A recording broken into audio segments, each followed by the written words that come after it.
Hey everyone, and welcome. Today, we're going to connect some really important dots between the living world, the frozen Arctic, and, well, our climate future. We're looking at a planetary system that is under an incredible amount of stress. But here's the thing.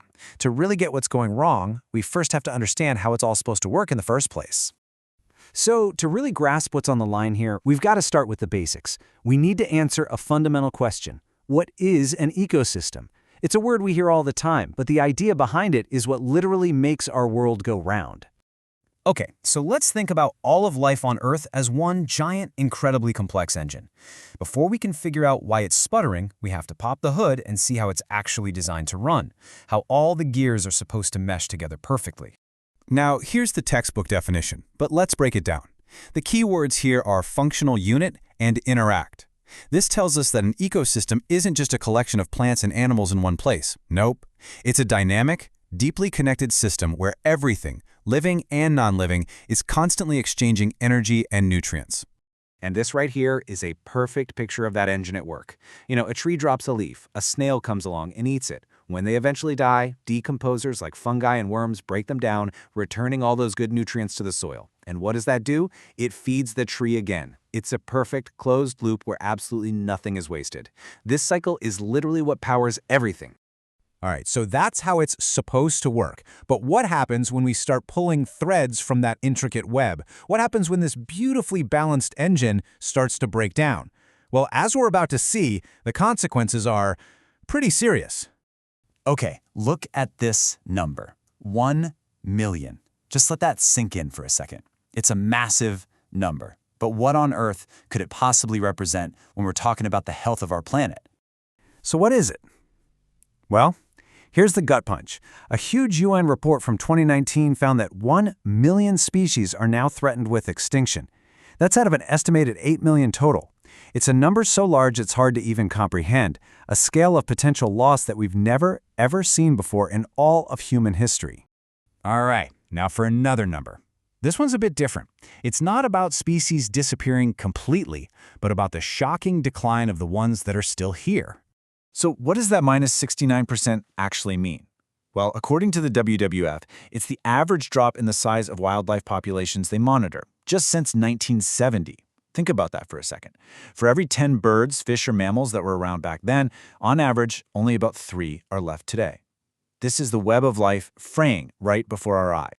Now, you might be thinking, okay, that's sad, but why does losing one species really matter in the grand scheme of things? Well, this quote puts it perfectly.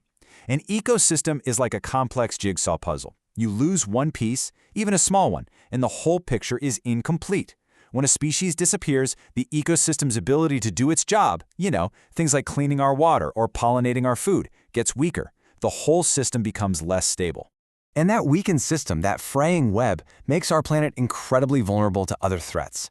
And, one of the biggest ones is hiding in plain sight, up in the Arctic.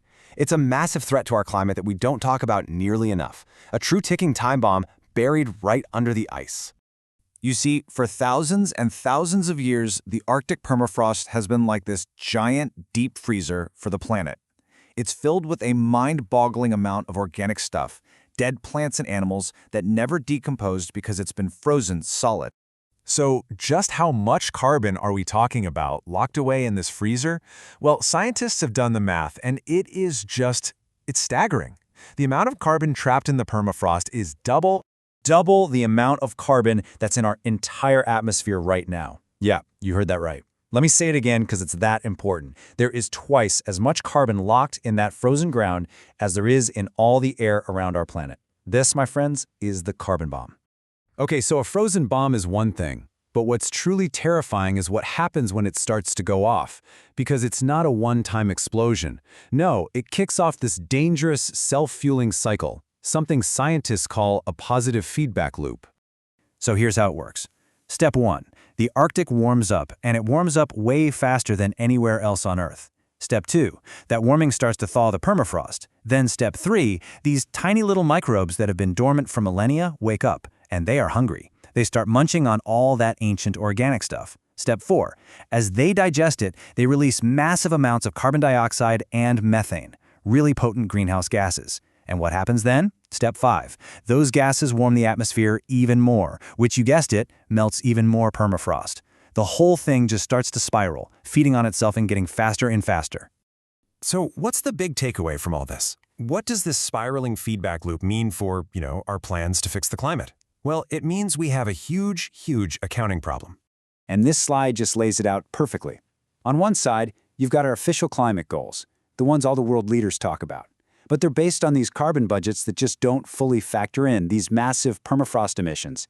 And then on the other side, you have the reality on the ground in the Arctic, this enormous, hidden source of greenhouse gases that threatens to blow our climate targets completely out of the water. So the bottom line is brutally simple. Once you account for this ticking carbon bomb, our remaining carbon budget, the amount of pollution we can still put out before we hit dangerous warming, it's way, way smaller than our official plans assume. And that leaves us with this one big, unsettling question, right? The science is showing us this giant variable that we've mostly left out of the global equation. So how can we possibly solve this crisis if the very math we're using to tackle it is wrong?